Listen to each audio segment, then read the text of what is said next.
السلام علیکم. د پښتو یو متل دی وای د ایلو نر دی نه بانګ وای نه اگې چي.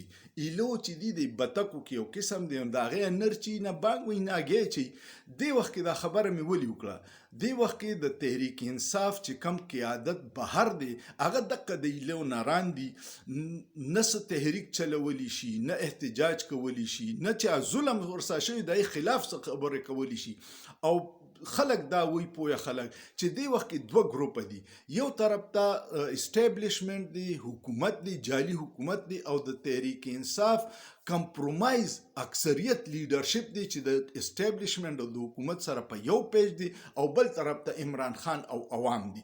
نو عوام عمران خان دی وخت کې په درې محاذه جنگ کوي. یو د اسټابلیشمنټ سره په جنگ دی، یو د حکومت د جعلي حکومت د جعلي اقداماتو د ظلم ته ولاړ دی، او بل خپل کمپرومایز لیډرشپ بیکار لیډرشپ دا وکیلان حامد خان دا ټول انتهایی بیکار دي چې کم د بیرسټر ګوهر هغه علي محمد خان دا ټول کمپرومایز خلک دي چې کم د عمران خان په وجه باندې اسمبلو ته تللی دي او اوس د هغه دپاره هېڅ نه کوي، یا خو یرولي دي ډېر.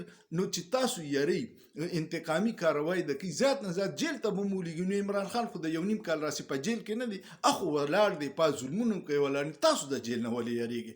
خو د خپل حق دپاره ودرېږئ. دا څه چې کوي نو ورید بلې پیرې لکو عمران خان درنه لاس لر کو، نو بیا به مو څوک د کمیټې چیرمن څه چې کونسلر به هم نشئ منتخب دی. جهانګیر ترین انجام وګورئ، د محمود خان انجام وګورئ، د پرویز خټک انجام وګورئ. دا ټول خلک خپل د کونسلرۍ سیټ نشي ګټلی. دا ووټ صرف عوام عمران خان له ورکوي.